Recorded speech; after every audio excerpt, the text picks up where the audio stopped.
This is a video about writing, and of course, I have plenty to say on the topic. Writing is the closest thing we have to transcribing our true thoughts onto a medium that can be held and read by anyone. Writing to express your thoughts is comparable to getting ketchup out of a glass bottle. A lot gets out, some of it stays behind, but if you push too hard, it makes a big enough mess to where it's no longer digestible by anyone. Whereas writing a novel is like hiring a dominatrix. If you're not consistent and don't follow an established set of rules, you will be punished. The writers who want to get better, however, usually like the pain. They're known as masochist authors. I imagine a large swath of the population are into that kind of thing, deep down. That deep down thing being writing, of course. One of the first things we ever shared with each other as soon as we evolved to that point was, frankly, DNA. But right behind that was ways of communication.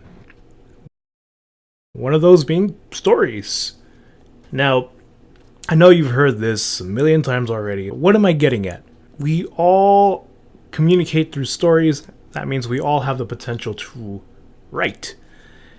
And that's kind of the topic of this video today. Directly speaking to what happens when you don't want to pick up the pen anymore.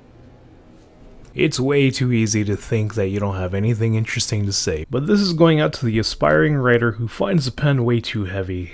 Whether it's heavy because of self-doubt, anxiety, depression, or you're feeling that writer's block. This is the time to step away from page and screen and head down outside, just to let your brain breathe. You can take a nice drive to the lake, look at the trees, and ponder whether she'll call you back. Oh, there she goes. Okay, I'll just hang out here. I find that driving really activates my mind. Something about not being able to use my hands other than staying alive really gets my palms itchy to write. But Gary, I hear you whine. I have responsibilities and don't have the flexibility to allow myself to really come into my own as a writer. First off, if you thought all that, even if you clicked on this video, you have at least once in your life thought about writing a fanfic, a self-insert, even a movie treatment. And oh god, I'm looking at this page and there are so many commas. Forgive me, lords of writing, for I have sinned. A lot of people hit a wall when they start something new, and for something as fluid and ephemeral as writing, it's hard to gauge how much better you've gotten, despite what critiques will tell you. What's solid gold to one is solid gunk to another. Think of yourself as the Kanye of writing. You'll always be polarizing. Why bring this up? The opinion of others shapes the way we navigate through the world. For better or for worse, what's considered good is up to the consensus of the majority. It's my belief that the concept as a whole is what stops a lot of aspiring writers from starting. No one wants to be judged, but it's the best way to gauge the immediate consensus.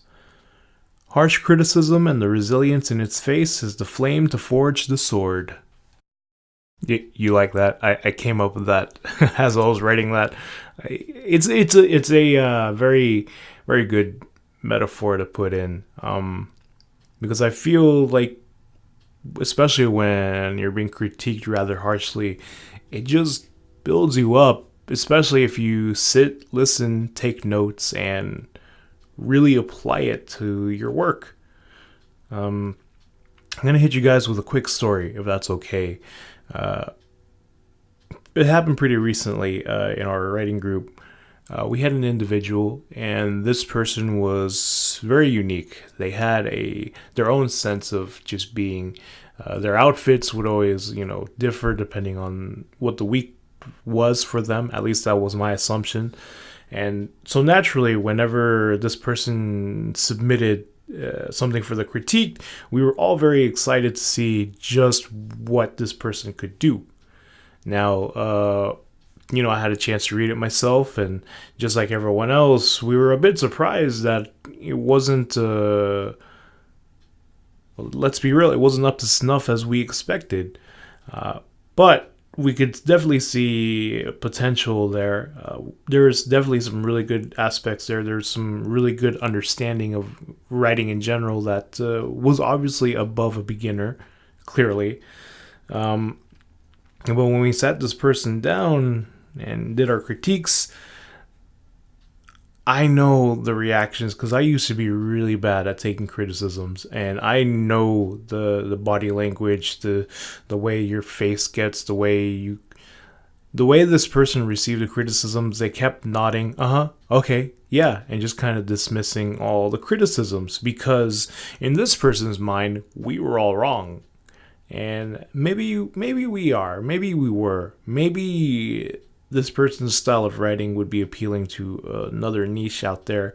But just from my understanding of writing and from everyone else's, we were the consensus that believed that this submission wasn't flawless, straight up. And, even after all that, I pulled this person aside.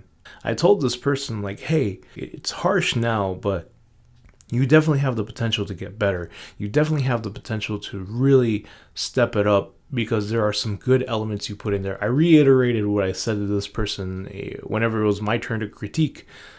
And, of course, I was a bit dismayed when this person gave me the same, treatment of, yeah, okay, thanks.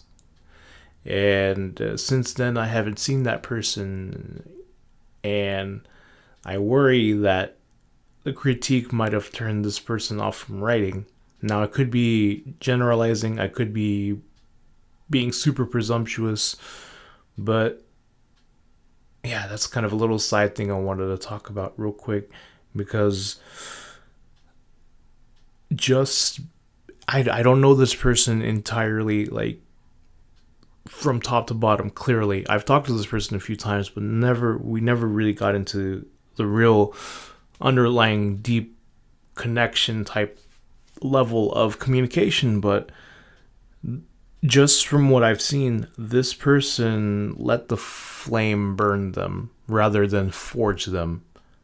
And that's why that metaphor just really sprang out to me, because criticism is not easy.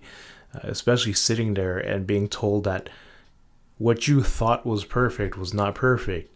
That is the flame, and you are that sword to forge.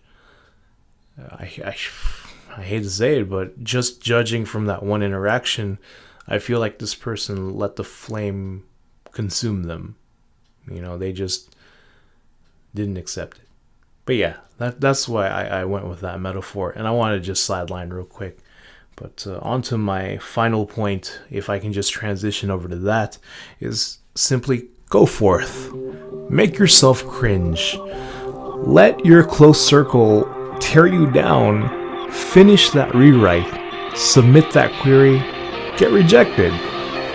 If the fear of judgment is stopping you, just know today, at this point right now where you started, this is the point where you suck the most. It's all uphill from here, especially when you're consistent and share your work with others. When you share your work with others, you get a general consensus of what people think of your work. The general consensus for me, if I have to be honest, is I get too wordy. Hell, even on this video, I got a little too wordy, but it's something I'm working on. All I challenge you is to go out there, make something. Let yourself fail. Let yourself get criticized.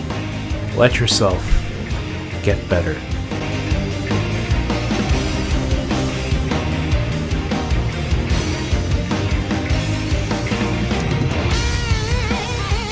And to close it out, I want to thank you guys for watching if you did, and I want to thank you for clicking. I just want to leave you with a final thought. That's to stay safe, love yourself, and write strong.